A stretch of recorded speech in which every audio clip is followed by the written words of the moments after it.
All right, everybody. Alex here. Erin has had a prior obligation for tonight before we set this meeting, but she will be here later this evening. But I'm going to be doing the hosting and recording duties for our budget meeting tonight. It's 7 o'clock, so Mayor Dunn, can I turn it over to you to get the meeting started?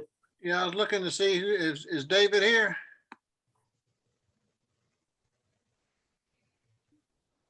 I don't see him.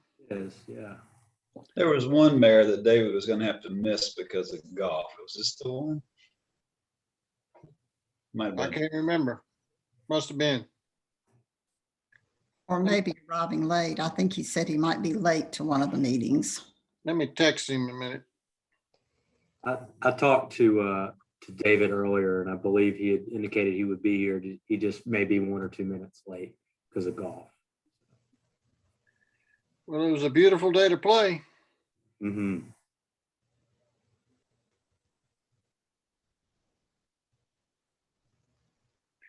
All right, well, catch me up, Alex, where we left off, or Marcia. Alex or Marcia, where did we leave off? Sure. I think we went over revenue last time. Talked about a whole host of issues there. And I believe for tonight, we've got transportation, stormwater, police, debt service, planning, and general government and sanitation. I believe off the top of my head, that's what we've got on our agenda for this evening. All righty. Well, that's a lot. So we'll see how much we get through. We'll set a time limit, 7 to 9. Let's see how much we get through by 9. All right. Well, Marcia, can I? Yep. Turn it over to Marcia. Can I get started? She's a lot smarter than I am. Anyway. Yeah. You're too kind. Too kind. Let me put my video on here. We've got, last time we did cover a number of topics, and I would like to share a screen with you just in case I was going to try and see if there were any follow-up questions, but I realized that, Mr. Mayor, you have not gone through this, so I wanted to I wanted to be able to ask if there were any other questions from council members that we wanted to go over based on the last presentation.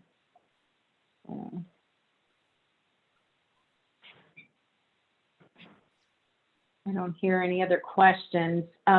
Since there aren't, I would like to jump right into this one.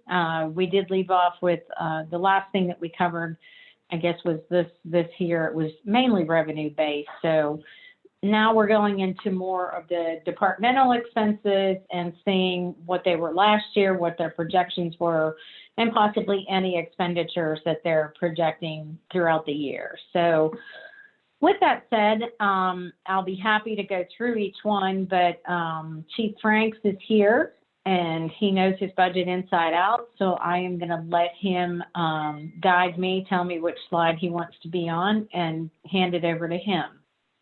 Marcia, So Dennis, Marcia, can you make that a full screen? yes, I can. Thank you.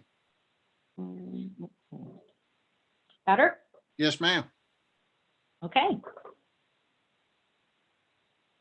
Thanks, Marcia. Good evening, Mayor and Welcome. Council. Marcia, if you go to the first slide for me. As you can all see, that we have a slight increase to the budget this year. The police department understands that with COVID, times are tough and money's tight. So really this year we just focused on the bare necessities for the police department to ensure that we're able to continue providing the highest quality of services to our community has come to expect. So as you can see here, the increases we have are really operational expenses.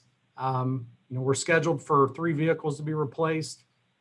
Last year, we had 2 replaced, so we're asking for 3 to help get us caught back up on our rotational schedule. We had an increase in the salary and payroll taxes, and that also includes our separation allowance for our retirees. We have 2 officers that will be retiring in the next fiscal year, so we have to account for those. And as we all know, gas costs have gone up, I think, almost $1 a gallon since earlier in the year. So we've had to anticipate higher fuel costs. And with higher fuel costs come higher vehicle repair costs. So we've had to increase, we projected a $7,500 increase for vehicle repairs and fuel. We've also projected for those that don't know, ammunition is very scarce right now for us to use.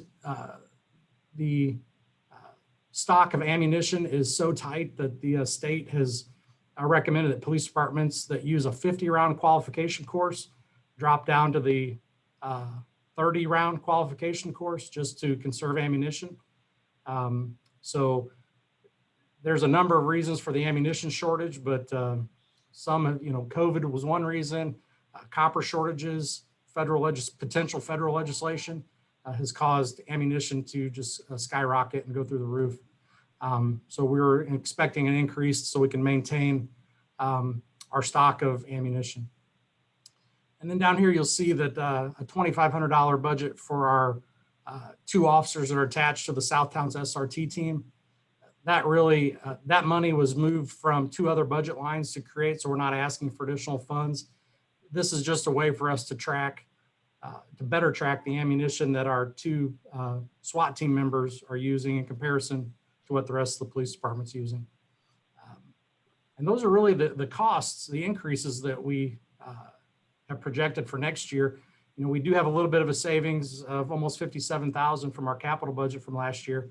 And that really is based on the fact that our initial cost for our year 1 body cameras and in-car cameras was much higher than what our year 2 and 3 and 4 and 5 costs are. So there's a little bit of a savings there in our capital outlay. And Marcia, if you go to the next slide for me. And this is just, goes back to the cars. We're projecting it to be $123,000 to replace 3 police cars that are at or over 100,000 miles. And this is the normal scheduled replacement cycle of these cars. And as last year, we'd only replaced 2. So if we were to cut back to 2 this year, we'd be behind the 8 ball by 2 more cars. So it's important to try to keep those vehicles replaced and at the highest level of service at all times. And the last bullet here is just some ongoing capital items that we have that are already budgeted. And we were much appreciative of the council last year approving our Lexipol policy manual system. That was fully enacted this year. And that will be a very important piece as we continue forward in the accreditation process. Those 2 pieces, CALIA accreditation and Lexipol, kind of go hand in hand. And then our body worn and in-car camera costs. Those are what our costs will be for the next 4 years. And that's part of that body camera and in-car camera is, I use the term a technology lease, but part of what we're paying for is when the newest camera systems come out, the Axon company will upgrade. And that also includes our cloud-based storage for all of our videos. And then lastly is our drug forfeiture funds. Every year we move money into the operating budget that we can use on expenses that are allowed under federal asset forfeiture. And I'm not exactly sure what we have in our asset forfeiture account in total, but normally we'll do a $25,000 transfer just to have those funds available if we need to make a purchase using asset forfeiture funds.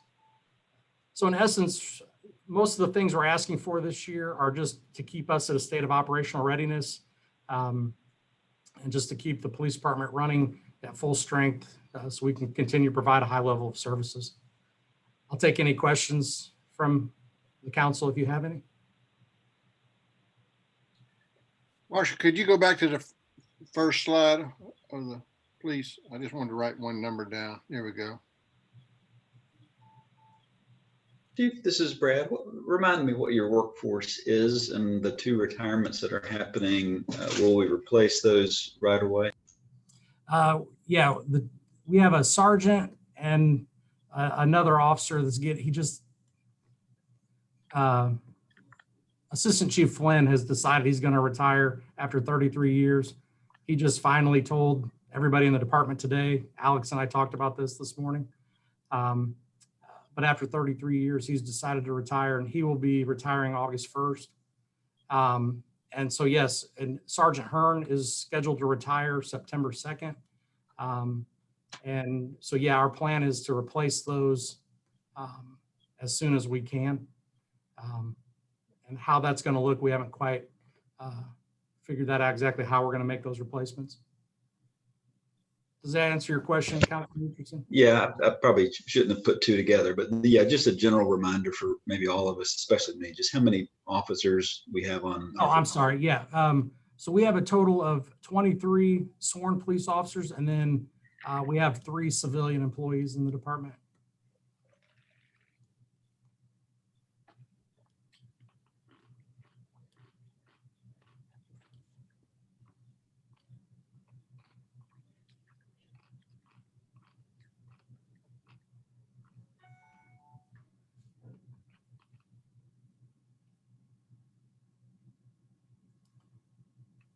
And on this slide here, this is just some of the 5-year and beyond is really what, we already know what the first 3 topics, the Lexapol, the body cam in-car, and our patrol cars. But we've been working on, part of the pay study was create and implement a career development plan. Basically, that gives officers something to work towards based on education, certain police certification requirements, certain trainings, experiences that officers get would allow them to move up. In like, I guess I'd call it like a grade within a certain rank, for example, like a police officer 1, police officer 2, master police officer, and then you progress up through the various ranks. That number I placed in there, that's really just a placeholder because this is really in its infancy, the creation of this plan, and we haven't really determined what the total cost of that would be, but we'd be hopeful to present that in the next budget year. And the other, the portable message board, if you've seen down at Guyan Lane and Stallings Road, we have our message board out right now for motorcycle awareness. As we had tried to enhance and continue to reduce our traffic crashes, the police department feels it'd be beneficial to have an additional message board so we can post in different locations within the town to try to help reduce traffic accidents and certain traffic violations. Again, I'll take any questions if anybody has any. Are the message boards solar powered? Yes, the one that we have down there right now it runs off of a battery, and then it's got a solar panel to help keep the battery charged so we don't have to bring it in as often to hook it up to electricity to recharge I believe it runs off like a deep cycle marine battery. But yes, particularly that one is solar powered. And with regard to the vehicle replacement policy, how many vehicles do we have that have over 100,000 miles? I think that's the threshold, isn't it, for when we? Correct. Yes. Right now we have that are assigned as patrol vehicles. We have 3. I believe it's just 3 that have either exceeded that or quickly approaching that number. So this request would put us back on schedule then, pretty much. Well, we would, yes, and I'm not 100% sure, but yeah, it would put us where we need to be to keep the fleet at full operational abilities. Yes, ma'am. All right, thank you.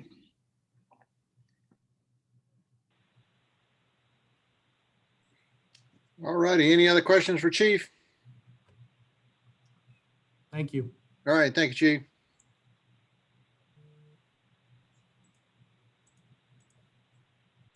Okay, next up we have transportation, and Justin Russell will be presenting this presentation to you. Can everyone hear me? Yes, sir. All right. Evening, Mayor and Council. We'll go through transportation. Marshall, first slide. Transportation budget we'll be going to have a 115K decrease this year.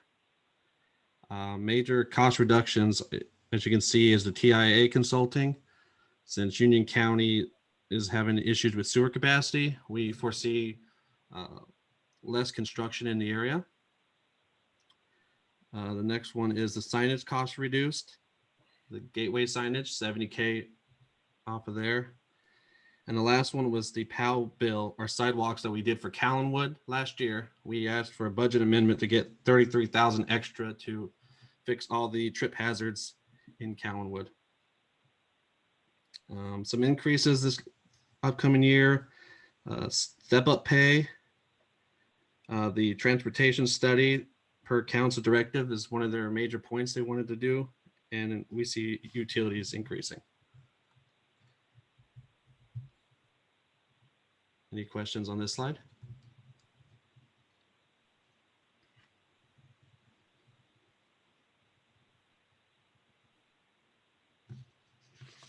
Okay, so our PCI methodology for our roadways, this is the way we determine which roads are going to get resurfaced in the next fiscal year.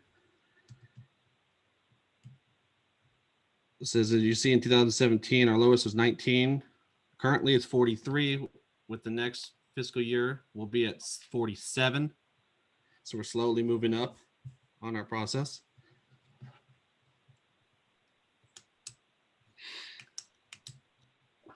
Okay, next slide.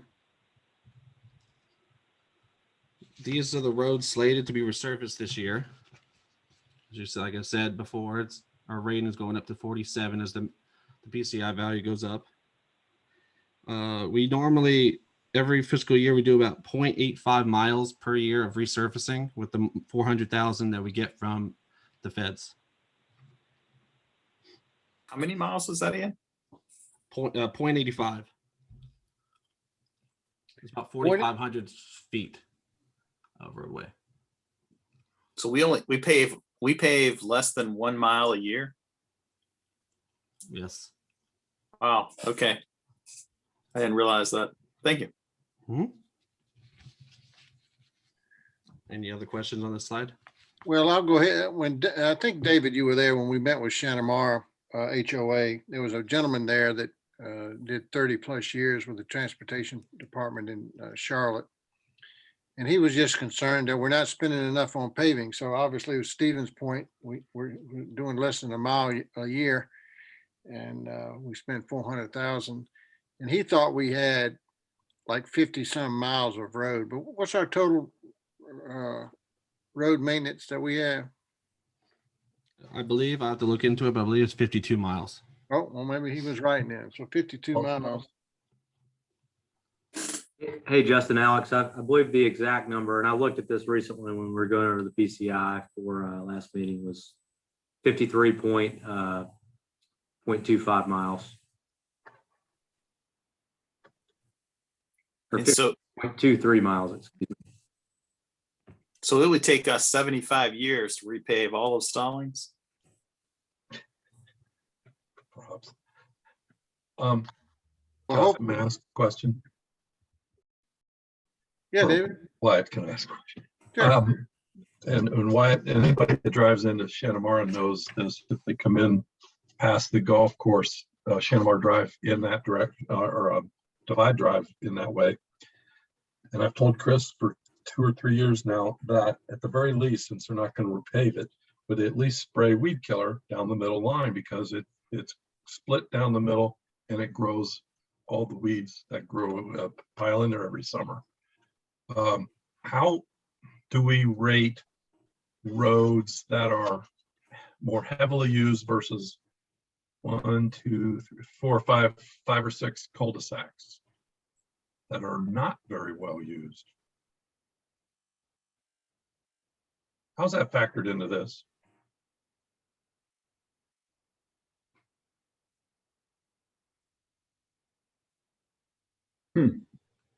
As a council member with a cul-de-sac, I'm not offended. In fact, I think that's a fantastic question, actually. A what question? Fantastic. Interesting. Well, I mean, we were just on Angles, or which one is that?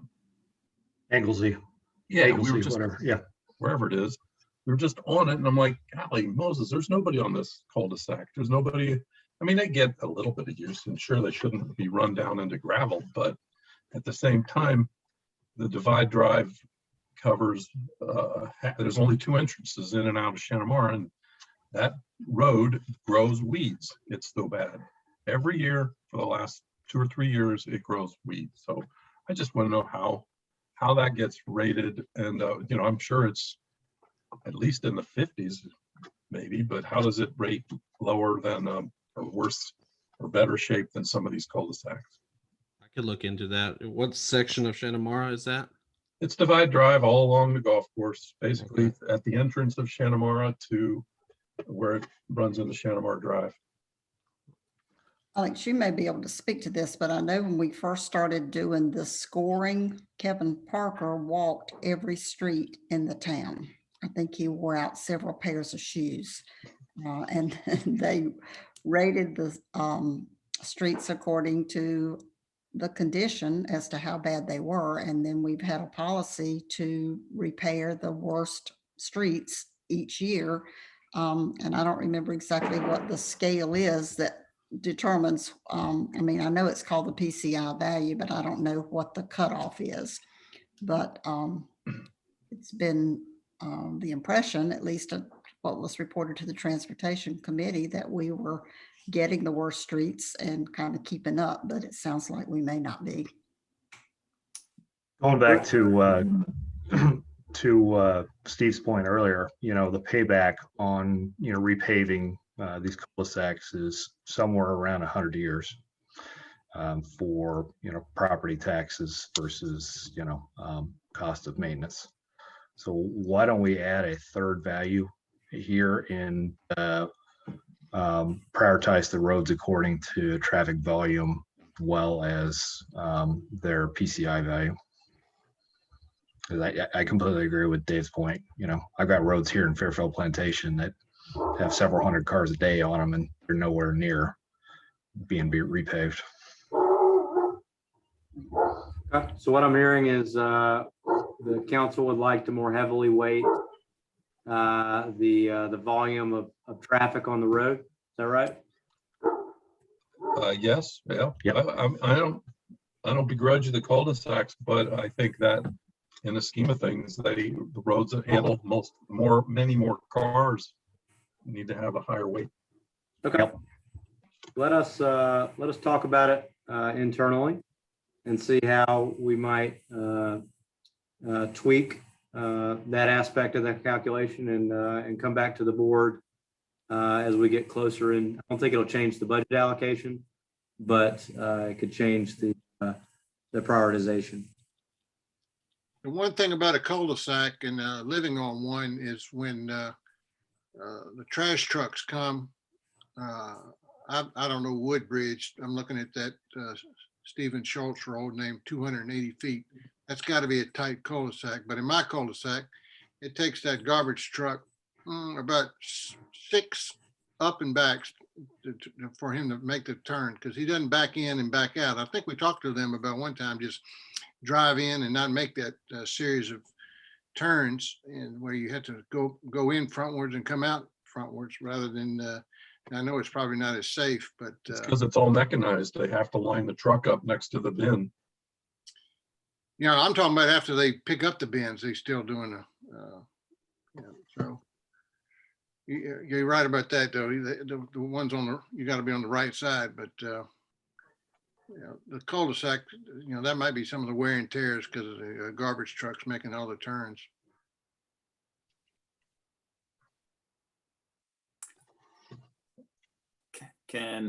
Linda, can I ask you a quick question? You said that a gentleman had walked in some years back. Are those PCI values based off of when he walked them, or are these PCI values updated? on some type of interval? I think they're updated every year, but I'm And not sure if it's based on walking it. Alex, do you know, or is it just driving the streets? My understanding is we evaluate them every year and then kind of go from there. That's typically done after we do the resurfacing work. Go back and kind of check everything out. It was delayed this year. And so Justin and I were talking, 2 or 3 weeks ago, Justin, about getting him a new pair of boots. So I anticipate him walking all the streets and kind of verifying, updating anything that's needed. And then from there, adjusting the PCI values accordingly. Sir. And have we found out, as the state told us, what we can use that $4 million of stimulus money on? You know, certainly infrastructure is bound to be one of them, but I don't know if they've told us yet. Not to my knowledge, sir, but I think we hopefully will know something in the coming days. All right. Alex, Justin, I remember, this is Brad. I think we approved or asked to have a new policy for sidewalks, and is there a line item budget for sidewalk repair? I heard something about it a minute ago, but I don't remember if I heard a budget line item. So the PAL bill, we split it between repaving and sidewalk. This year for the PAL is 388.7 thousand. So we put 320,000 of that towards paving, and then we have 68 of it towards sidewalks. And I believe that's significantly more in prior years. Marcia, can you speak to that, what we budgeted in sidewalks in previous years? It's been typically where we spend at least, I would say, close to 75% or more on the of the PAL bill money. There have been certain situations where we bumped up the PAL bill money, or we've spent money out of the transportation budget to address sidewalk issues. But I haven't really, since I've been here, there really haven't been, short of the Chestnut and the one Kellenwood, I guess. Those were the two major ones that I can recall going back 5 years. Other ones were just minor repairs here and there. To give us some perspective, Marshall, what did we budget at the beginning of last year for sidewalk? I'm going to have to look that up. Hang on. Give me a second. We've also done repairs on Morningside and Fairhaven sidewalks.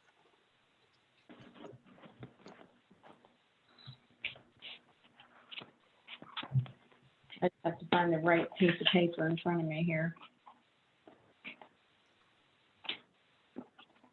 I don't want to switch my screen over because everyone can see it, unless you want me to. I can go to my budget spreadsheet. Either way, but here we go. In 21,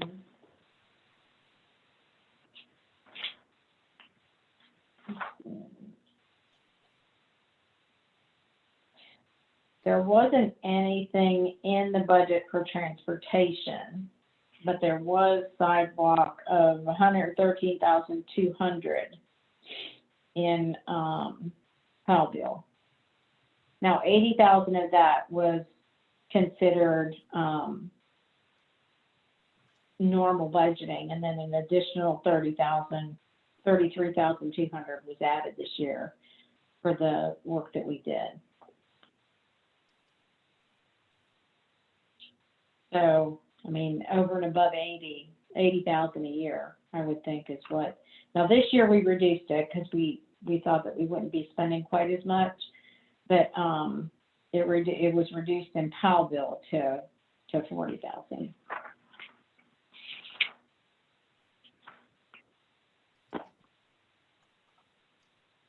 And you said it was reduced this year for PAL bill? At the beginning of the year, right? But we've done some budget amendments, I believe, to cover some of this Callenwood work. No, it was 80,000 for 2021. Right. Increased up to 113,200. We are proposing 40,000 for this coming year.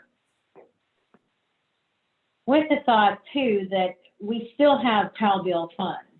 I mean, should we want to do more roads? Should we want to do more sidewalks? Those are things that we can do. The PAL bill funds, they come in every year. I don't believe that they're meant to kind of stockpile or, you know, not do the repairs. I mean, that's why the state gives us those funds to use them each year. But on the last report, we had over, it was like $300,000. It was over 300 in PAL bill funds available still. So in addition to anything we would receive, that would give us, you know, assuming that we're going to spend what we have coming in, you know, this year, that would give us like, you know, 300 and then an additional close to 400 for next year. So possibly close to $700,000 we could spend on roads and sidewalks. We are And gonna, there, you know, I think that things pop up and rise to the top, and that's kind of what we've done in the past. I don't know if we're searching for that one item that's gonna, you know, make us change, you know, our plan for the year. But I don't know that we've walked the sidewalks or anything, so I'm not sure what that would be. That would be an engineering question. There is a sunset clause on PAL bill funds, but I think it's 10 years. And I mean, obviously we haven't had a problem with that, but I guess we could No. spend more. Alex, is there any movement with regard to your discussions with Indian Trail on joint bidding for the road repairs? Yes, ma'am. I believe where we left it after the last council meeting is at our meeting on April the 26th. We're going to bring to y'all an interlocal agreement between the town of Indian Trail and the town of Stallings for the board's consideration. It's be kind of a big picture agreement, which will give us authorization to kind of develop a contract subject to town attorney approval that just has all the little itty bitty details with it. Indian Trail's willing to administer the contract for us. And so we anticipate kind of moving forward with that once we get board approval.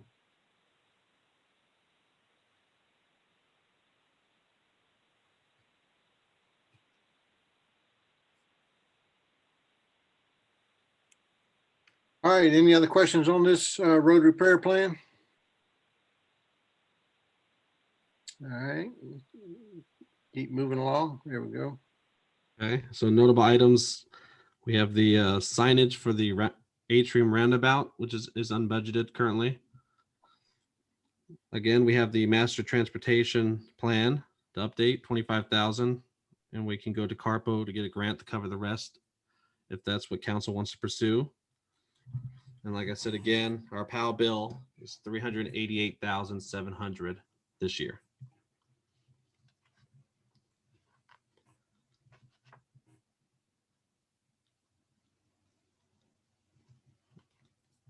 I can speak to the transportation master plan. You know, we had originally talked about kind of doing it in-house, and as I learned more and more about the process and what it would take, first of all, I think when you talk a comprehensive transportation plan, it can really encompass whatever you want it to be. Some places almost make it like a comprehensive land use plan, a version of that. Other places it's kind of very simple. And so that's some of the things as we get into the fiscal year we need to discuss.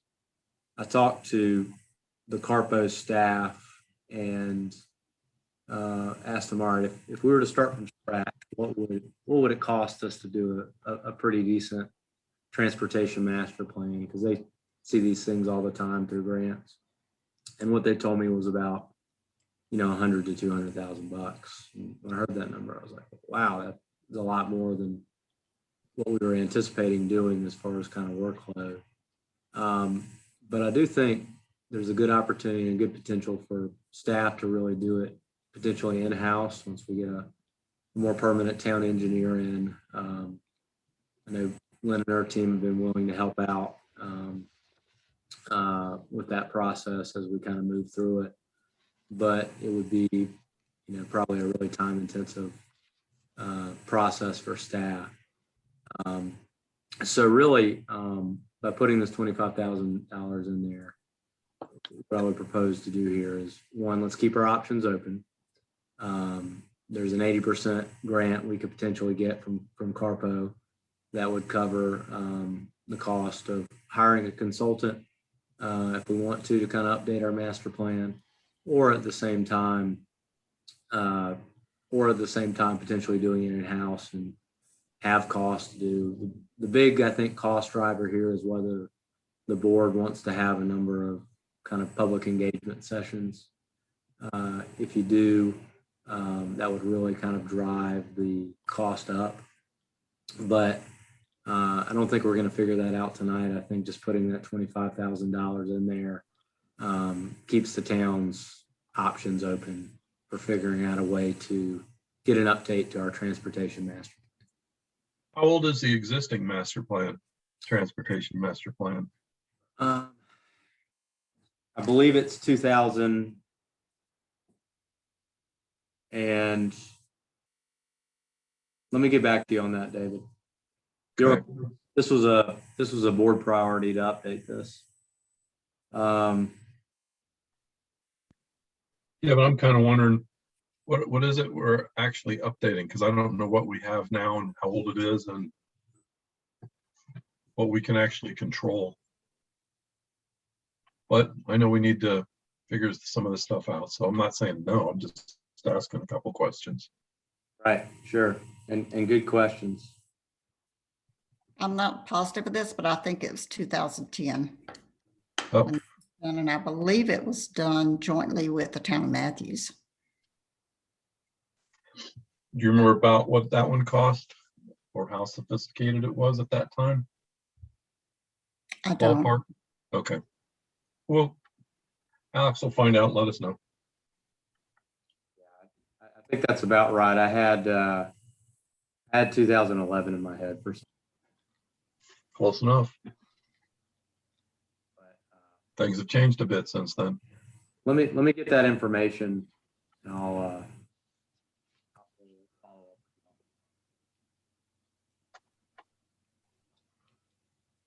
Well, I know the gateway signage has come up before, and that number, I think, surprised a lot of us, and it certainly surprises me. And me. Yeah, that I'm in the wrong business, that I need to start making some signs if I can make 200 grand on one sign. But and with the budget being as tight as it is, but that being a priority, that's going to have something we're going to have to take a look at.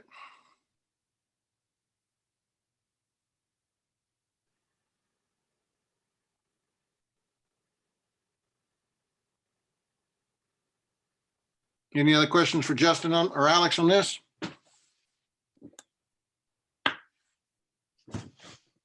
All righty, next one. All right, stormwater. You go to the next slide, Marcia. There's going to be a $25,000 decrease. As a reminder, stormwater is its own fund we get from taxing. $46 per residential lot, and then $33 per ERU, which is equivalent residential unit for commercial properties. We do have, the goal for the council was to keep 1 million in our fund balance for stormwater for 2 major unexpected repairs, as we still have. And as you can see, it says our water tax revenues decreased 25,000. And we do have the 50,000 added contingency as the council's directive for stormwater repairs as well. That incorporates the 75K decrease on the stormwater repairs for 2021.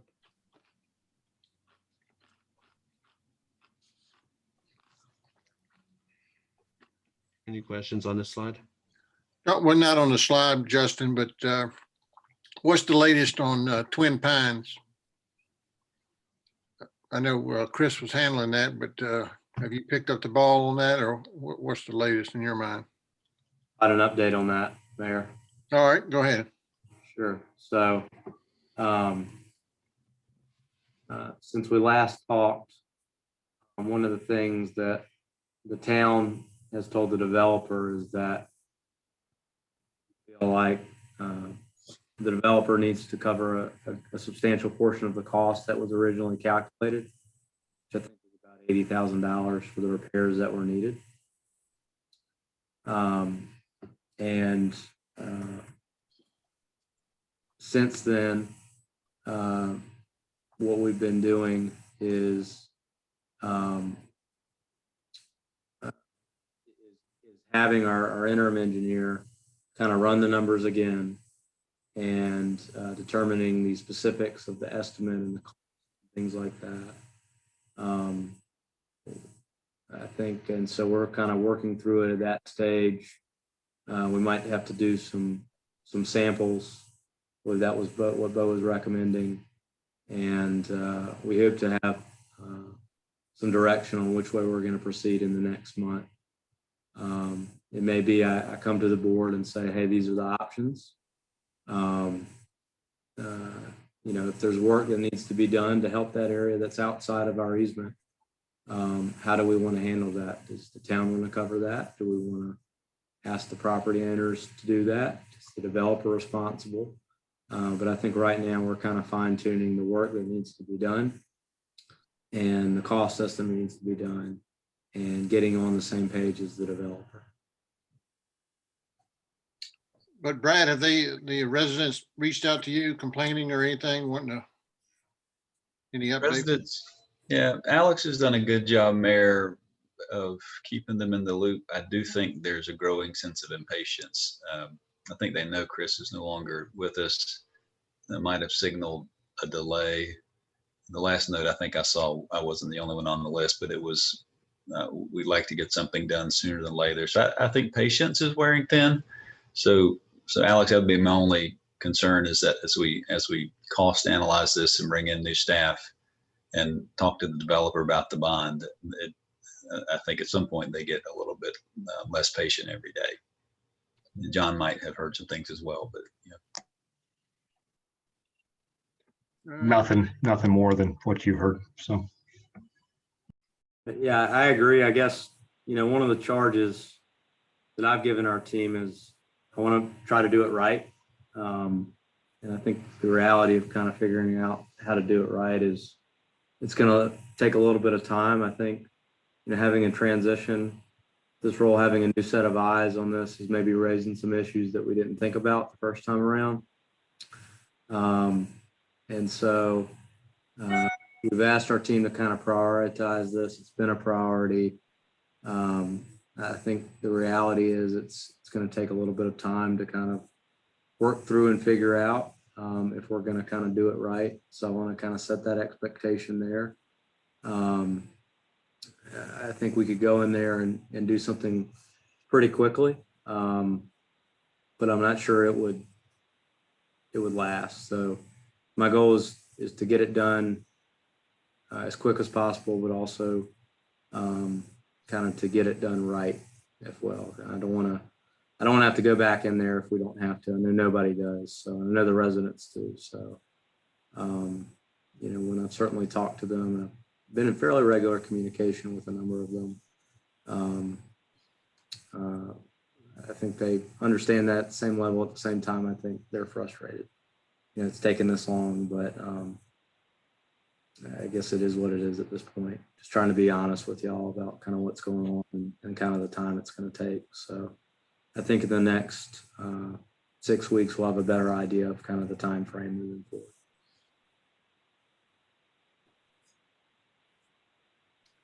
All righty, thank you, Alex.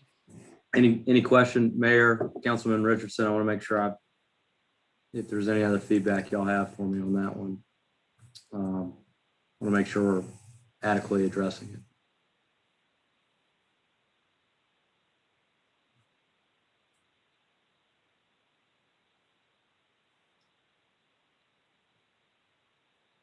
All righty.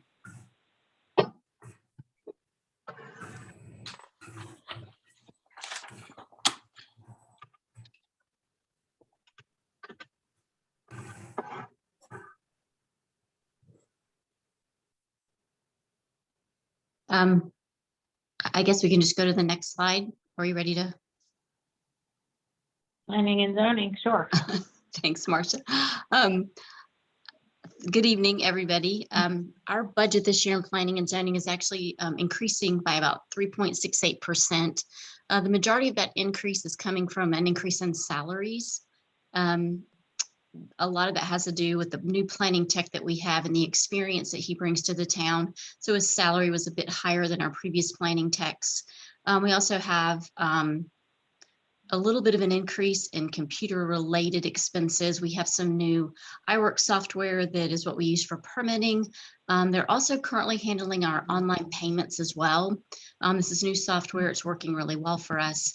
It's slightly a little bit more expensive, about $1,500 a year. And then inventory and equipment, we have an increase there of about $1,800. We're also showing a savings and a savings on outside services, which reduced by $3,300. One thing I did want to speak to everyone about was our fee schedule. This is something that Marcia usually includes in the budget and we adopt with our budget every year, but we do have a fee schedule that basically outlines what our development fees are, what we charge for permits, what we charge for rezonings. And we haven't really looked at this since, I believe, 2016. And we have had some increases in cost of basically just doing business. So we wanted to analyze that, make sure that we were in line with neighboring communities, see if there were any areas where we needed to make adjustments. And what we did find is that we are pretty much in line with our neighboring communities. We looked at Indian Trail, we looked at Mint Hill, we looked at Matthews. It was a little bit difficult to compare ourselves to Mecklenburg County because they have some different fee structures. A lot of those towns don't do stormwater review like the town does. But we found that we were pretty close and in line, especially with towns like Indian Trail and Monroe. One of the things we felt like we did need to increase, we've had a lot of legal expenses this year. And a couple areas where those came from or some appeals that we've experienced. Just to give you an example, we have a hearing going on right now in the Vickery neighborhood, and the legal fees there are around $10,500, and we aren't even through with that hearing yet. So one of the things we feel like would be important is to increase that fee. But one of the things we didn't want to do was to increase it so high that just your average resident couldn't afford to appeal or apply for an appeal. And we didn't want to make it look like appear that we were discouraging anyone from appealing a decision of the development administrator. But at the same time, we felt like we need to recoup some of those legal expenses. So right now, the appeal fee is $150. We would recommend raising the fee to $500, but then adds a clause that basically states that anything legal fee wise that exceeds $1,500 be charged back to the applicant. We did check with Matt McCarley to make sure this is something that we can legally do. He said, yes, this is definitely something we can do. We can recoup town cost. So this is something that staff would suggest. And then next slide, Marcia. Thank you. And then another thing, development agreement fees. As you know, we've done a lot of these. We currently charge $6,750, which is a flat fee to cover all expenses for development agreements. This was adopted when we originally adopted our current development ordinance and the development agreement process. What we've discovered over the past few years since we've been working on these, if there are projects that the $6,700 more than covers. When we do a smaller development agreement, that fee is perfectly fine. But on larger projects, I believe Stinson Farms is a good example. We're well over that cost. To date, we've spent almost $23,000 on legal fees alone for that project. So staff would recommend increasing the flat fee there to $8,500 and then have legal fees over that amount be charged back to the developer. So once we reach that $8,500 mark, anything over that in legal fees, we would request that the developer pay those. I do want to point out that I don't think we'll see a lot of development agreements or a lot more development agreements One of the reasons for that is because we recently amended our ordinance, and currently you only projects over 25 acres require a development agreement. We don't have a lot of land left that would meet that size requirement or vacant land. And then another thing is that, again, we just don't have a lot of the land that lies within the MU2 district or MU1 district is really spoken for. And development agreements have already been either submitted or approved for those properties. So don't anticipate we'll be seeing a lot more development agreements. And that's the end of the planning department's presentation. If you haven't, oh, excuse me, if there's one more slide, Marcia. And then 5-year and beyond considerations. Basically, our planning position currently is a planning tech position. And what we have found, this is very entry level, and we're bringing people in, we're training them. A lot of them don't have planning experience. But what happens is after about 2 years, they're on looking for another job where they can go to get more experience. So we would like to create a planner one position, basically to provide for employee advancement and retention. When we get someone in who's doing a great job like Matthew is, we would really like to be able to give him an opportunity to stay with the town and grow here. So we would suggest and request that that be considered in the 22-23 fiscal year budget.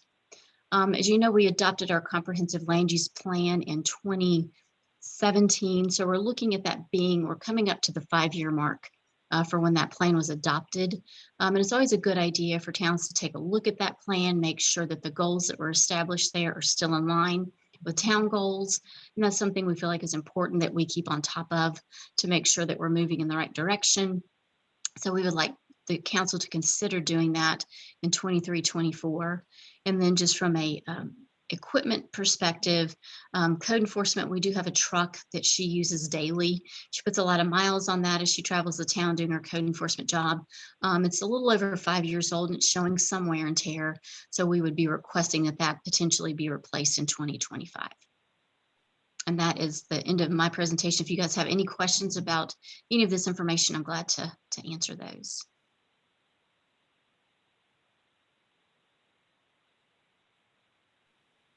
Well, oh, go ahead.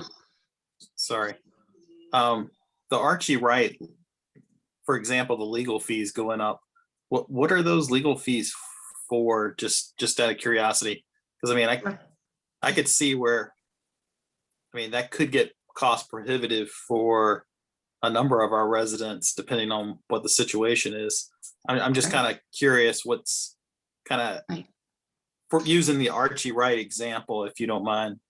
Are you familiar with it, Stephen? No, sir, I'm not. I'll let Lynn explain it, but I'm on the planning board or liaison there, so I kind of I know exactly where this thing's going and how it needs to be, how we need to look at it in some way to get it under control. Go ahead, Lynn. What are your plans or thoughts? Well, just to let you know where the legal fees come from, the Board of Adjustments, it really involves more than one attorney. There has to be an attorney that represents the board, and then there has to be an attorney that represents staff, because when an appeal comes in, it's basically an appeal to a decision that was made by town staff. So we're paying legal fees for 2 attorneys in that situation. And when they're charging by the hour, when these things drag out, the fees start to pile up.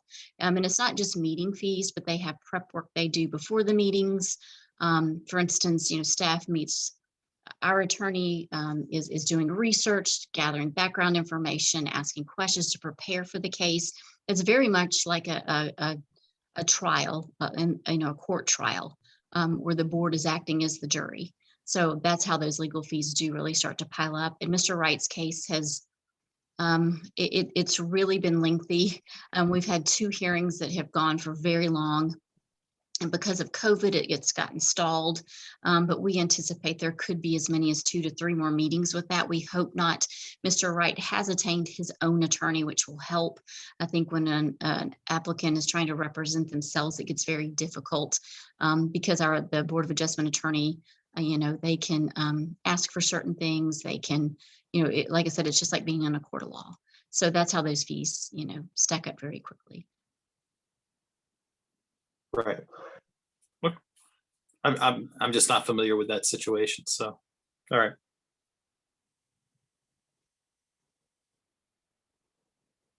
Was David going to tell us what the situation was? Or Privately. Yeah, Right. it's an ongoing case, so I think we'd better serve not discussing it. Yeah, Okay. exactly. Not on a public meeting. It's just Okay. an example. Oh, okay.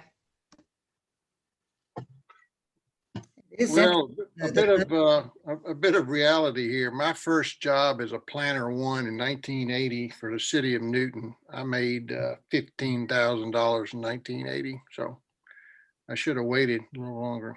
So Well, just to clarify too, that is benefits as well. That's not just salary. well, no, I imagine that's, Okay. I imagine that needs to be, that's probably what is Matthew, what salary level is he at? You remember? I don't remember when we hired him on. I believe we hired him on at 47 or 48, and he's was eligible for a couple of the pay increases that we've gotten this year. And and remind me, does he have a master's from UVA or just his undergrad? Yes, sir. He has a master's in planning, and he also brought a few years' experience in GIS as well. Yeah, We didn't have GIS back then, did we? GIS in 1980. Yeah. Bring out the compass and the walking stick. I had a huge road map. That's what I used. So Yeah, times have changed. yeah, there you go. Thank you, Lynn. You're welcome.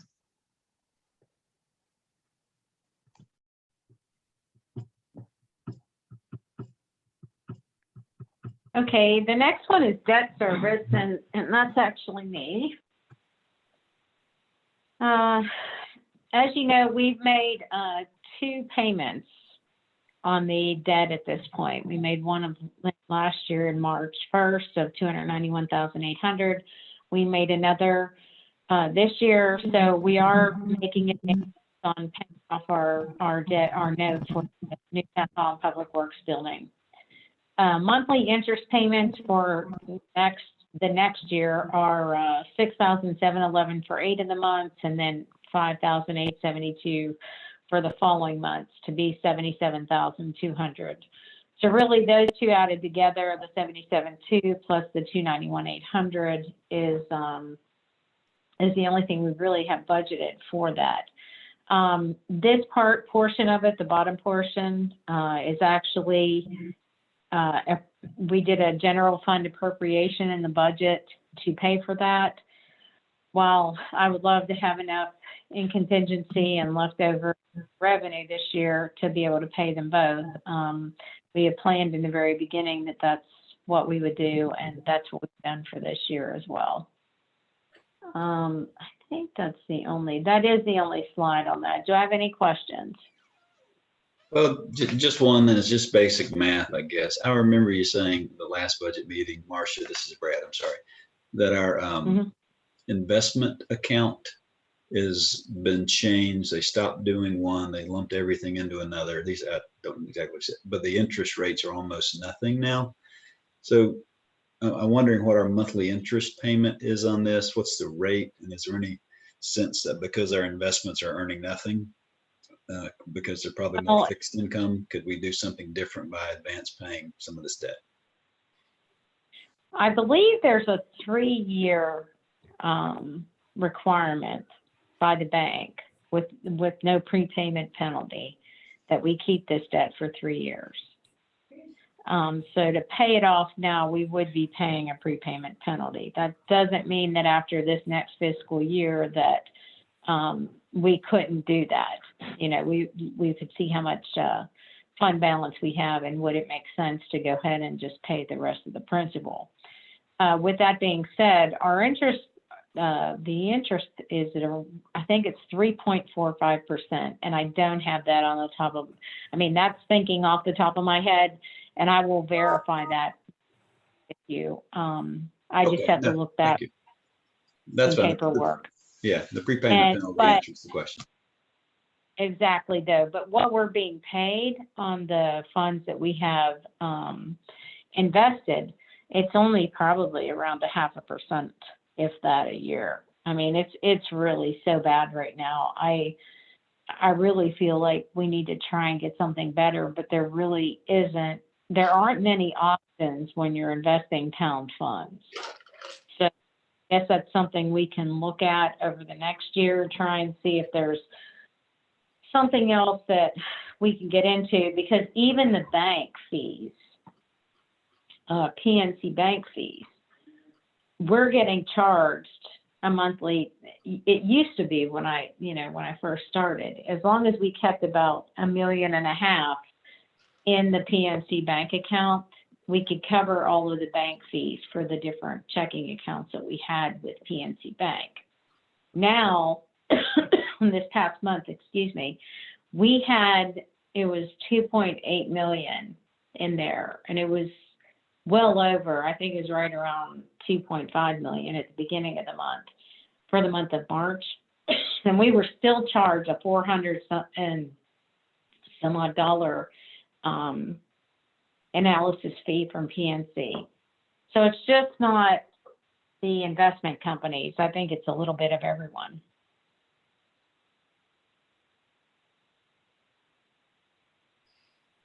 Sorry, I got a tickle in my throat. Allergies. What are we So- consider? Are we consider? Or since we're a town, are we kind of a special case, or are we considered a small business? I mean, just out of curiosity, what does the bank consider us? Well, it's very different when you're investing public funds, and that's exactly what these are. So there are options that you have, but they're very restricted, and they're regulated by the state of North Carolina on what we are allowed as a town to invest our funds in, our fund balance and things, any excess cash that the town has, because it is considered public money. There has to be pretty much zero risk associated with the investment that we choose, because of that very reason. We are fiduciaries of this money, and we can't legally go above a certain risk tolerance, and the risk tolerance is pretty much zero. But it's you're stuck with almost like CD value type rates that are out there. And as you know, I mean, even as an individual, right now the banks aren't paying much interest on funds. So no Dogecoin, Stephen.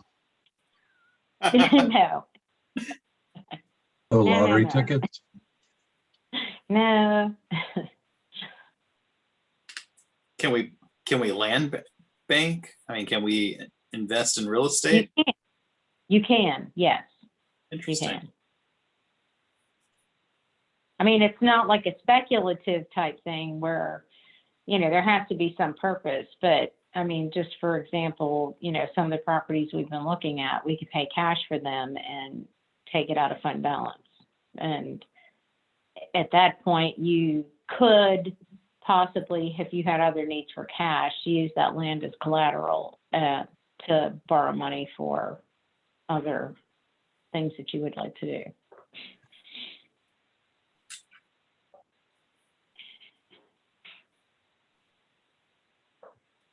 But at this point too, real estate's high. So is it going to come down? I mean, I guess that's a question we can ask everyone. Is the market going to settle and then whatever you purchased isn't really worth what you've paid? I guess there's a risk associated with that, but it hasn't proven to be that in years. So I don't see that happening, but I'm not an expert in the real estate market either. But what you're saying is if the market crashes and the land prices go down, we should invest all this money in land, right? Possibly. No. No, I'm not saying that. I'm just saying there was an earlier comment about paying off the note, and I would consider doing that, definitely consider doing that based on the amount of money that the town is earning on our excess cash at this point, because we're paying much more than we're earning.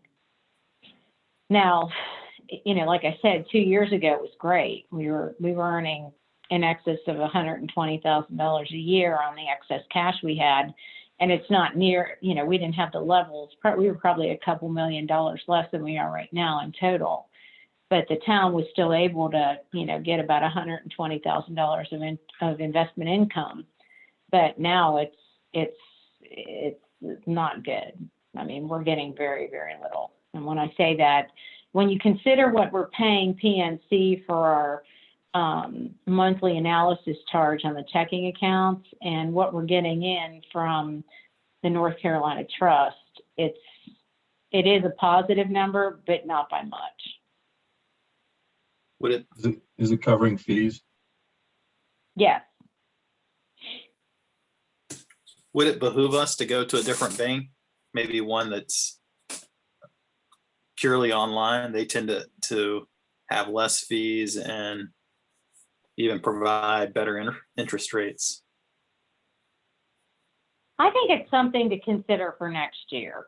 And when I say that, there are so many things linked to our bank accounts that it's not an easy fix, but it's something that we can definitely look at over the next year.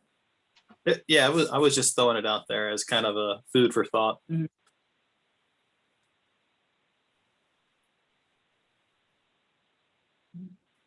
And I'm not particularly enamored with PNC. They've been, I mean, all the banks have been going to the almost, they want everyone to deposit by taking a picture of it and, you know, sending it in. ATM machines, I think the person-to-person banker is really pretty much gone in that, you know, where you're going in and sitting down with them and talking and, you know, trying to figure out what you're going to do, but everything seems to be moving online. And This is where I'm going to hang my head, because this is taking that online is what I do for a living. mm-hmm. Oh, and I mean, it's a good thing. I mean, it should cut costs, but unfortunately, I haven't seen the cost. You can't backpedal now. You already said it. I'm kidding. I'm kidding. All righty. Any other questions for Marcia on this debt service line? No. Mm-hmm. All righty. What we got next? Oh, I saw Aaron, you're back. Hi, guys. Thank you for waiting. Sure. Are we ready to get into it? Yes, ma'am. Okay, great. Hi, everybody. Good evening. Wanted to go over a little bit of the general government information. As you can see from the information that Marcia sent you guys on Friday, we do have a pretty big significant decrease in the general government line. That's mainly due to the town hall renovations. The second floor renovations were in that line, and those obviously are complete. And then they are offset by basically some salary increases and the election expense. Just to remind you guys who haven't been with us for many elections, Union County Board of Elections covers our election and does our elections for us. They give us a figure. We have no say in it. They just tell us how much those elections are. And then they send us a bill, basically. So we do have an election expense this year, obviously, since there are 5 seats in the running for this election.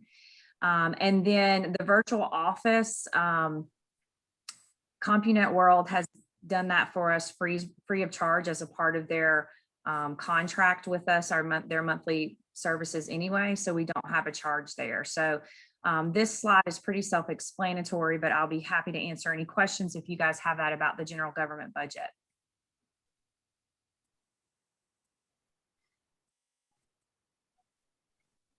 Okay, hearing none. Marcia, if we want to go to the next slide, please. Thank you. So there are several notable items that are unbudgeted that you as council obviously can add to the budget if you'd like. Several different items here, but I think you're familiar with all of them. First, the downtown feasibility assessment at $75K. Then we have, if you wanted to add a communications marketing specialist, which I'll show you some slides about that in a little bit if you want to talk more about that. That salary, including benefits, we project to be around 75K. And again, that includes benefits. That's not just salary. That would be health, everything. Then there's the front entrance of the old town hall. And I know Brian Price is also on the line, and he can explain a little bit more, some upgrades that we could do to both of the doors on the old town hall, the one that goes to the parking lot if you were going to come to the police department, and then the one that fronts the Stallings Road and faces the park. Then we have the economic development implementation contractor, which you've also talked a little bit about, and we can give you some more information about that. And then, of course, if the council wanted to demo the 2 properties that we are purchasing. And then, of course, there's downtown streetscape and downtown site control implementation costs that are still to be determined. So those are just some different items that council can add to the budget, but at this time, they are not in the general government budget. Mark, we can go to the next one. I think there's some more detail. Just to give you a starting point or some frame of reference there for a communications position. As most of you know, there's many different types of communications positions. There's in the government world, there's a PIO, which is the Public Information Officer. That's more of a position that would speak on behalf of the town to media and those sorts of things. That salary you can see there would be between 78 and 101 plus benefits. And those numbers came from the North Carolina League of Municipalities survey for population groups our size. Then there's more of a marketing professional. The average salary for a marketing professional in Met County is between 78 and 136. Again, there was not a marketing professional position, so to speak, in the league survey. So I just went out and found some different salaries on salary.com as of January for the Mecklenburg County area. But what we think, Marcia, if you'll just go to the next slide, what we think if you want to add a communications position, it would be more in the lines of a communications specialist. And that salary range would be anywhere from 55 to 82, and that would include benefits. And that it's based off of the job description of the communications specialist that Stallings previously had. Some of you remember Emily Hughes. When she left the town of Stallings, the council dissolved that position. But that position combines various roles, such as it would be social media, it would be a little bit of PR, it would be a little bit of marketing. And we could define those roles based on the job description that we were using before and then tweak that according to the council's wishes as far as what you wanted them to do. So I just wanted to give you a little bit of background for you to think about in case you wanted to add a communications type position. Are there any questions? I know I just hit you with that right now, but are there any questions? We just wanted to give you some information about those different types of roles. Aaron, I had a question back on the original slide. Sure, I'm sorry. Sorry. That's okay. The second slide, my apologies. The next one on the notable items, okay. Yeah, so, and this is just a general question to the group.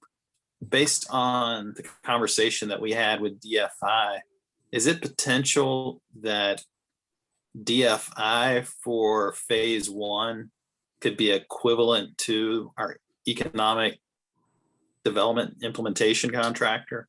And I'm just kind of putting that out there just for as a question for year 1.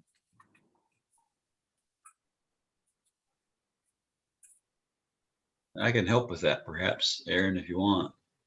Sure. I think that's more of a question for the council. Depends on what you guys want to do in that round. Yeah. But yeah, that was just an open question because it seems like there Sure. might be some overlap there. I mean,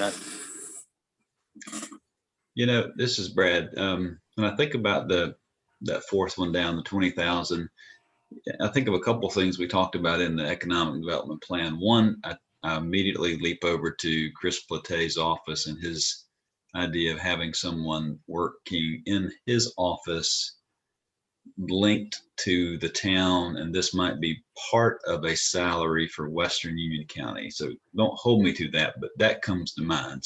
So park that for just a minute. A part-time position that works with Chris Platte to bring businesses and call on businesses and do that kind of stuff in Stallings, where we don't have that happening now. The other side of economic development we talked about was somewhat just feel good. I don't mean to make that, I think you know what I mean by that. It's just communicating to businesses and saying hello, making them feel special, a business breakfast, some of which ironically feel a little bit more like communications and marketing. So, and then to answer your question about downtown feasibility, I think it's a different thing altogether. So I don't think those two link together. And then when somebody said a minute ago there are 5 seats up for re-election, I'm not sure I knew that there's that many of us. I talked to Alex a little bit about this today. That downtown feasibility assessment might just need to wait, in my opinion, now till we see if we've got steady membership on the board that makes that a priority. That makes sense. So I mixed a lot of stuff up there, but that's my thinking. Yes, Councilman Member Richardson, we can, in just a minute when we're kind of done with this little segment, I also have some figures for you for an economic development person and possible also kind of part-time with Mr. Platte's office as well.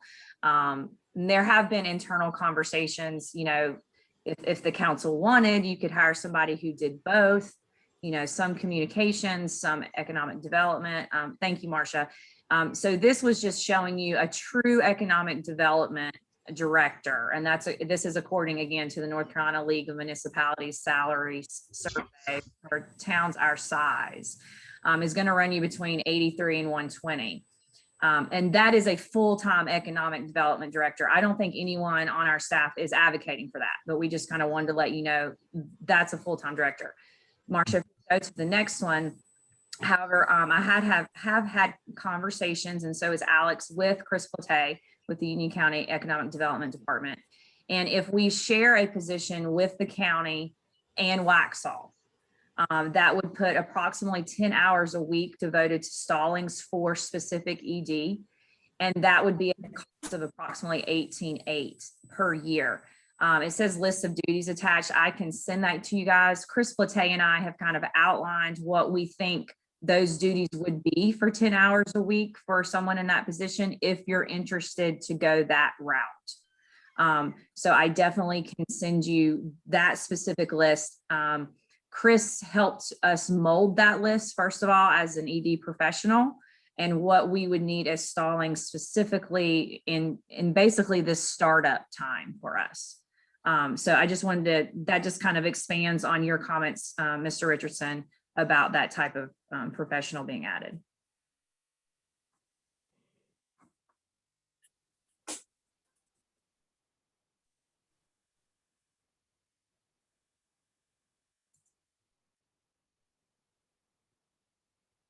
Do you guys have any questions? I think, Marcia, we stopped screen sharing. She might have, she's on the phone. She's only connected via phone. She might have got kicked off via computer. I think I kicked out.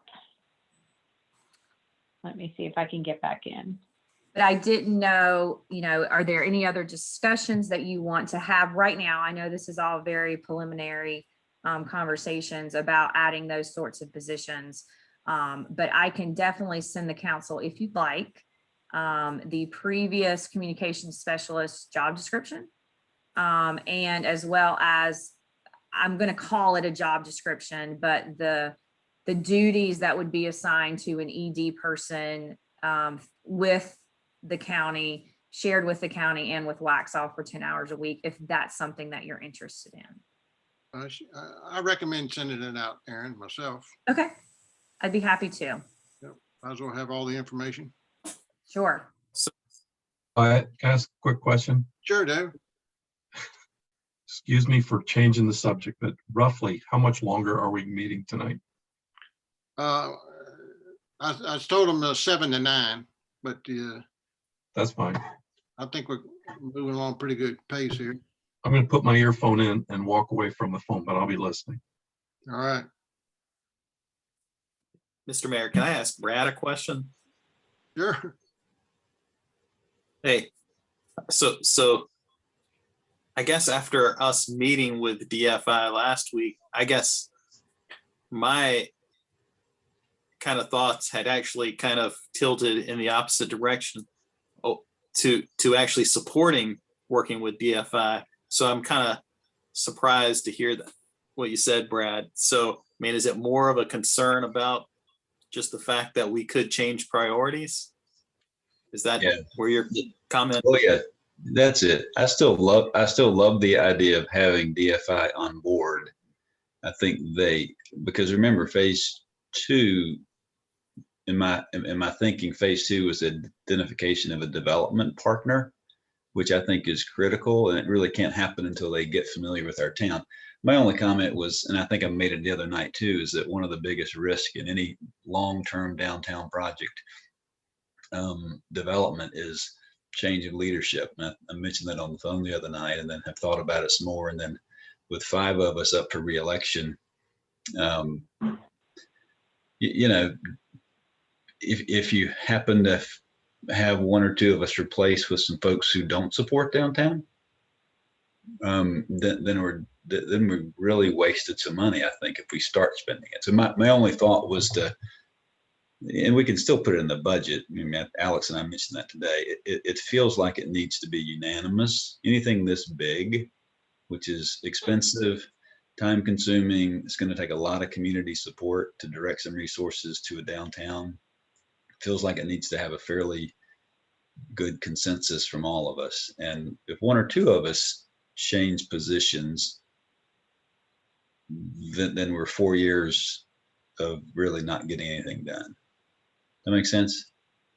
Absolutely. And I get, after meeting with DFI, I was leaning against it just because I was a little worried about what felt like it was going to be another study, but it sounded like it was going to be more of a partnership.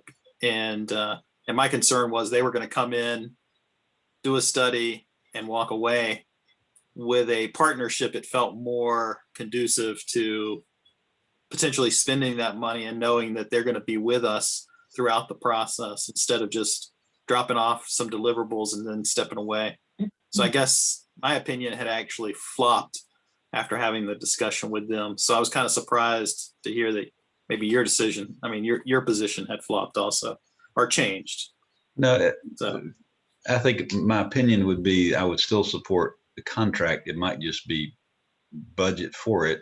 And then if we have if downtown is still a priority for the new council in November, whoever those 7 people may be, then I think we then look to executing the contract.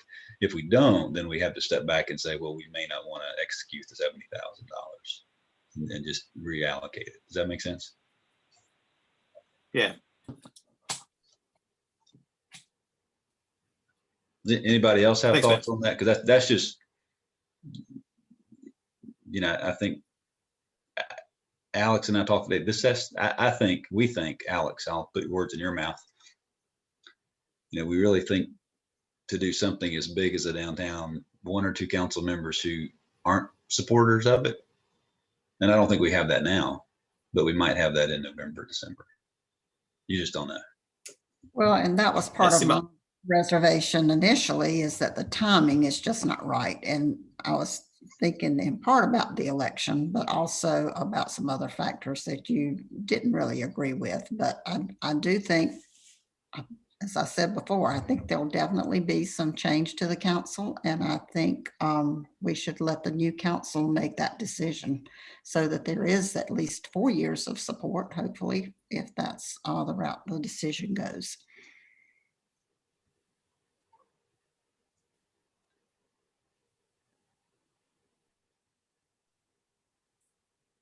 All righty, Aaron. What's Okay, next? thank you. Sure, we'll keep going. So the next we have on the notable items unbudgeted list is the town hall, lobby doors. we don't have to go through all of this. Brian Price is on the meeting as well if you want more detail, but that's just another item that can also be added to the budget from the perspective of safety and a little bit more updated doorways. That would cost approximately $29,000. Brian, is there anything you'd like to add to this, just as by way of in general about those doors? Yeah, just in general, good evening, Mayor and council members. We've looked at this in the past and, I know we've tried to do this, but then just for different budget constraints, we've had to eliminate this out of there. It is something, we want to keep pursuing until we can maybe get it done. But I will say I'm getting new quotes on this, and we can probably reduce that number by about 4,000 or 5,000 by reusing some of the hardware that's already there, by way of the door to frame, something like that, and just going with some automatic operators and getting the key fob system on there. It's more about making the doors more ADA compliant. Well, they're not ADA compliant at all now. It's about making them ADA compliant, where both doors will open and operate as they should, plus more secure by having it on the key fob system. So that's kind of where we're at with that.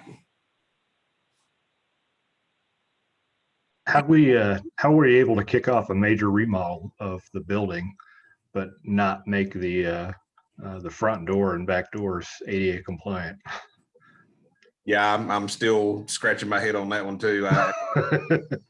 We got by with it somehow, and it got pushed through the county and fire inspectors and all that. But yeah, it's not ADA compliant, but yeah, we got through it somehow. Huh.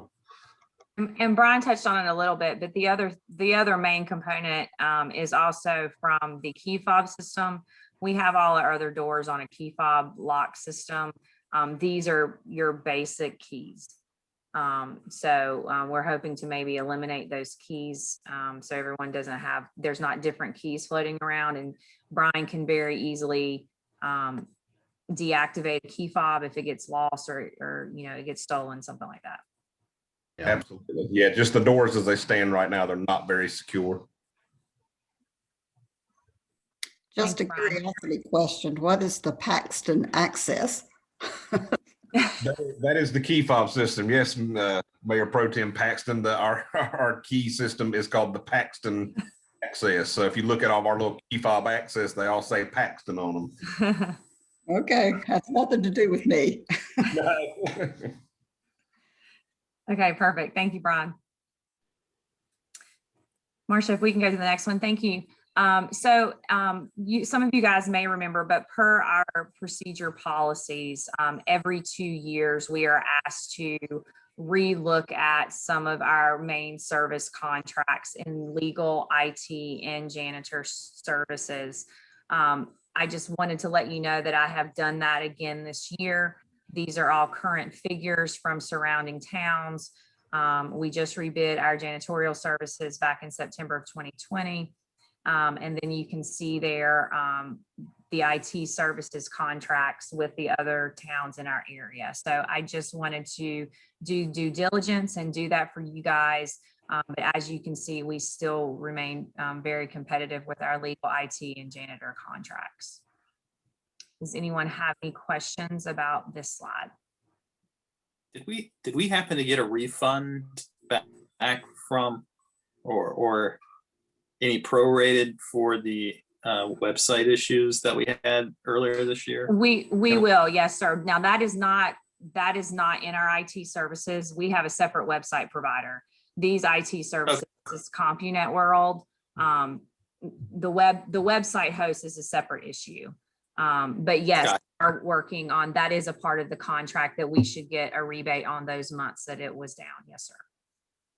All right, thanks. Yeah. So I just wanted to present you guys with this and do our due diligence based on our policy manual that we do this every 2 years. If there's no questions about this, our general government in general, we can move on to trash. Trash talk.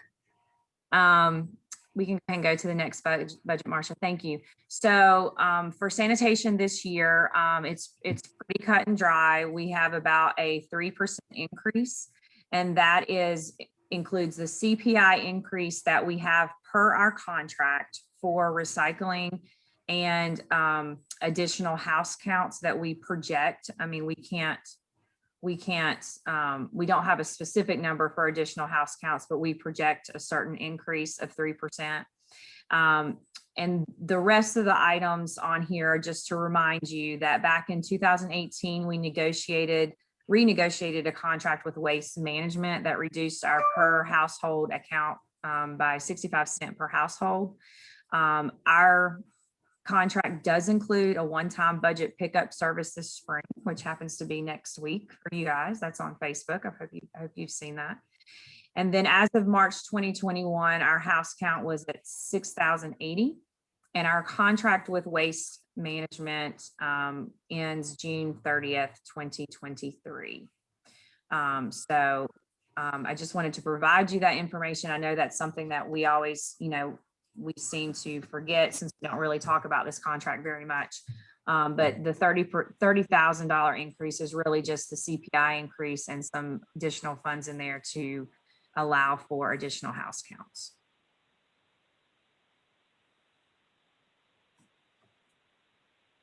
Are there any questions about sanitation?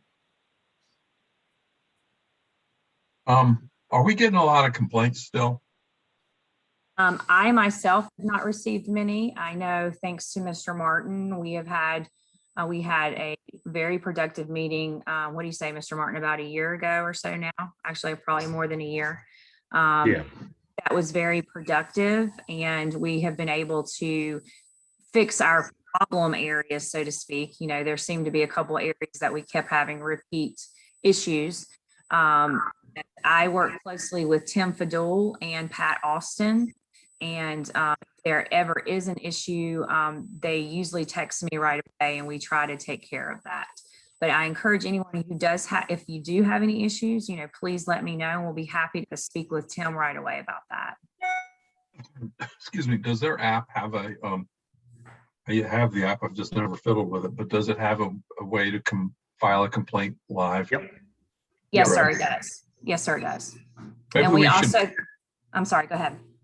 Maybe we should figure out how to get the app more widely used in the community so that when they have a problem, they know exactly where to go to complain. Okay, we can definitely. Us also, but them. Sure, we can definitely do another social media push about that app. When we were doing the written newsletter, we had put that one time in there, but we can do another social media push about that, and so that people are aware. You can also go. Kind of thinking the people that read a written paper newsletter aren't the ones that are going to use it. You're right. You're right. Well said. And then there's also an opportunity on the website. There is a button actually on the homepage right above the calendar that takes you directly to the trash information, and you can log on and you can file a complaint there as well. But I'll be happy to make a note, do a social media push about that app. Does the app notify you or town staff as well as them that there's a problem, or it is directly with the garbage company. All the complaints go directly to them unless they email me or one of you or Mary at our front desk. But all of those go directly to the garbage company. Now we do get printouts of those, and we can work behind the scenes to see that those have been rectified, but they do go directly to them through a system called Track Ease.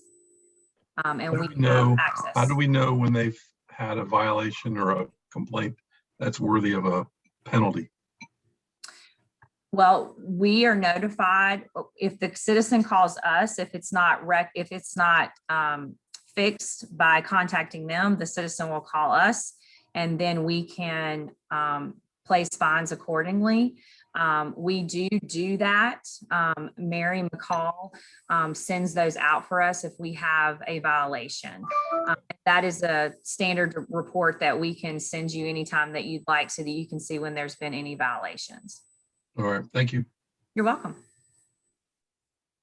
And Aaron, what's the latest with talks with Indian Trail about the joint contract? Well, we really haven't spoken with them lately just because this contract is not up till 2023.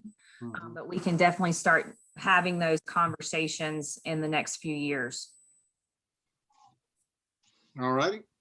And when WUMA actually had talked about potentially looking into a kind of more global contract also, but I kind of told them when they brought this topic up is we still had several more years on our existing contract, so it wouldn't be something that we would be able to jump into right away.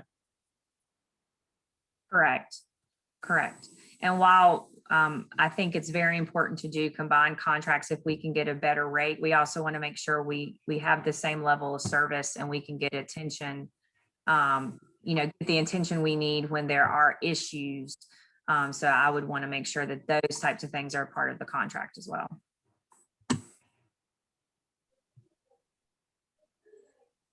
All righty. Any questions for Aaron on sanitation?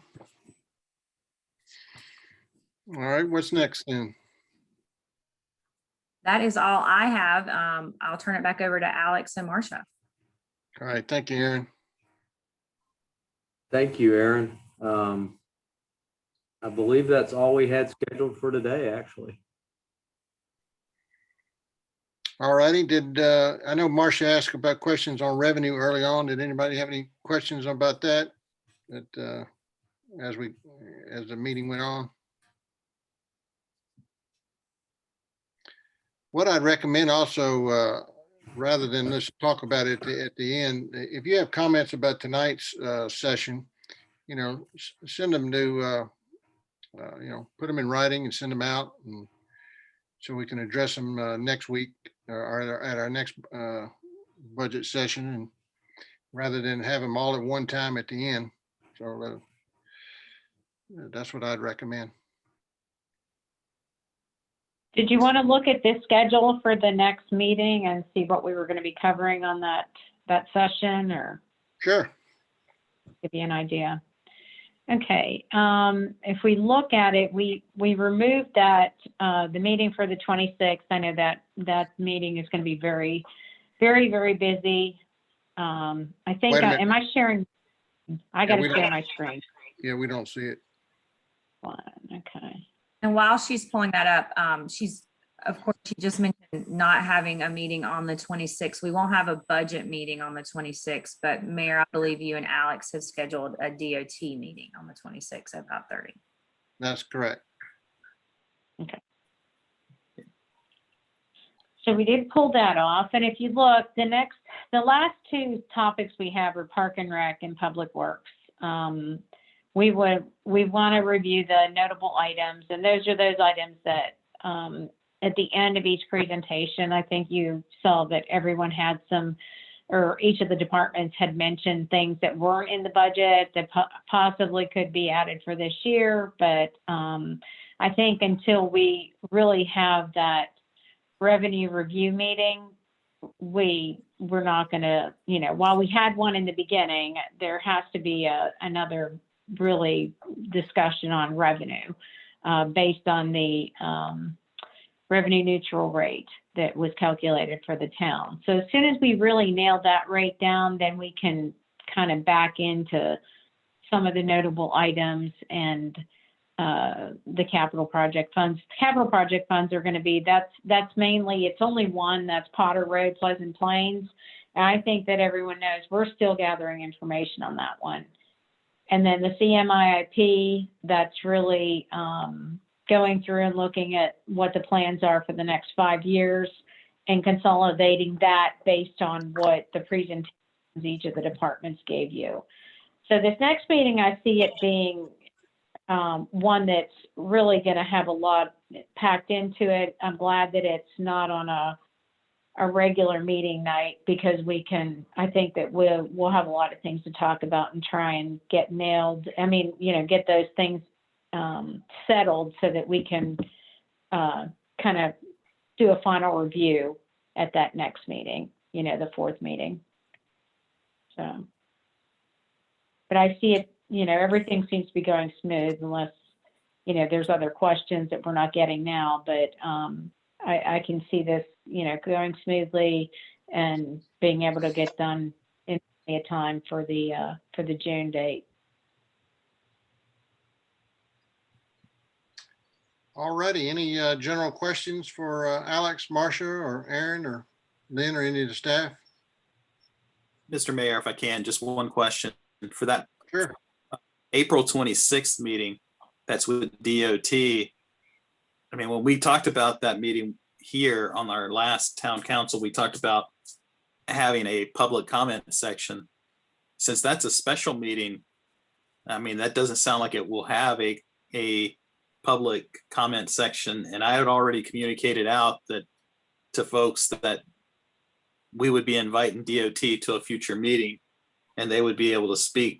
And so I don't know how we can, is there a way that we might be able to kind of rectify that or kind of put something together there so that folks can let DOT know what they are feeling?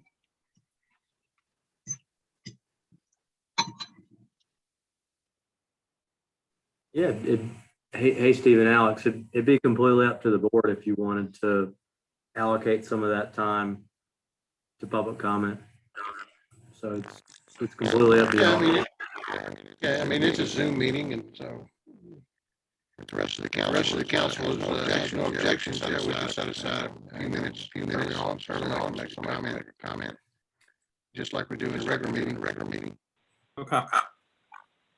But that's, is there any objection from any council member?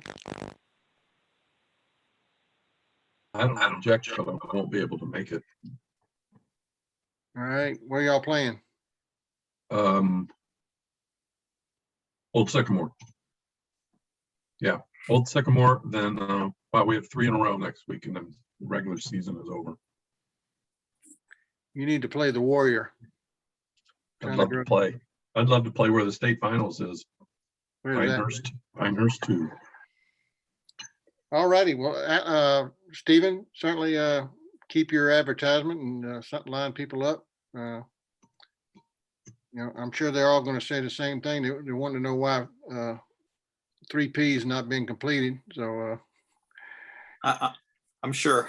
But I think they would like to know that it's being heard not only by the town, but also by the DOT folks. right. All right, any other questions? Anything else, any other costs or anything that any board members want to look at? Mayor, could I ask council just to consider another possible entry for this budget? I think it's been more than 10 years since we've done a townwide citizen survey. And most towns do try to seek input from their citizens at least periodically.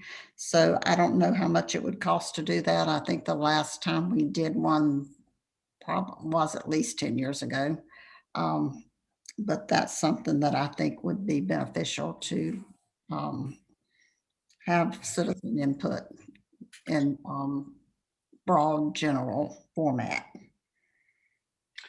Can we get, I got a copy in my office of the, I believe it's still there, of the one that we did in 2010, I believe it was. So I think we need to get a copy of that to the rest of the council that weren't there, which would be everybody except me and you, Linda. So if we can find a copy of it and get it to them and look it over, I think it'd be beneficial. Yeah. So I'll go to my office this week and see if I can find it. If Linda, you I'm might, not sure I still have that one. Maybe I may have it too, but. Okay, we'll get that done. And to be clear, what I'll look at when we price it out is kind of a scientific survey, so we can make sure the data that's received is actionable and statistically valid instead of a survey monkey, something basic like that. Because whatever survey you get, you need it to be statistically valid. Right. I think in previous one, I believe was done by Paul Friday, who used to be the most expert survey person in the community. And he was affiliated with UNCC, but I think he has probably since retired. And I don't know who has equivalent skill. There probably is still somebody out there who could do that for us. probably, we'll probably call around, see who other people have used, and probably start from there, the school government. There's folks that do this. I know ICMA does surveys. I researched this. The board wanted to look at it back in 2018, I believe. And Friday had since retired, as you indicated, Linda, but there were a number of other folks that did it. So we'll get a price.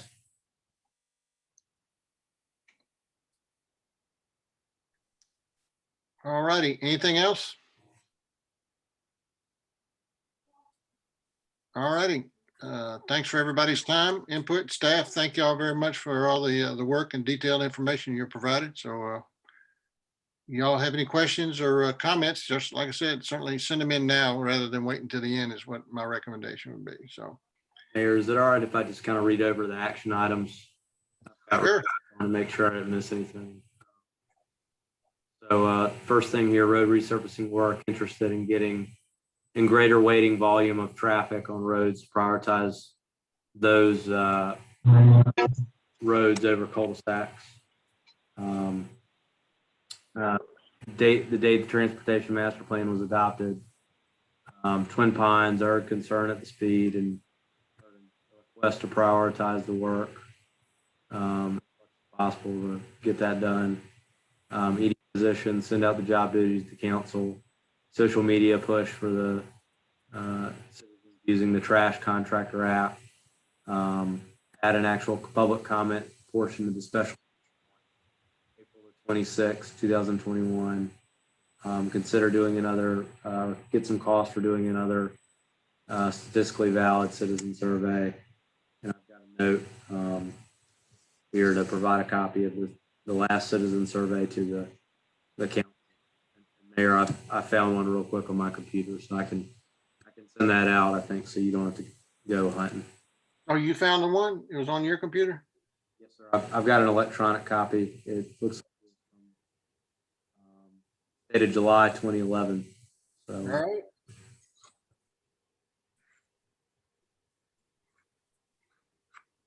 All right. Thanks to whoever for not deleting it. All righty. Thank you, Alex. Thanks, everybody. Thanks to our right. staff and to the board. All right. Good night. Can we get a motion to adjourn? Oh, Adjourn, motion to adjourn. motion by Mr. Scholl, second by Mr. Martin. All in favor, say aye. Aye. Aye. All opposed? And ayes have it. All right. See y'all later. Thank you, guys. Thank you. Thanks all. Bye. Thank you.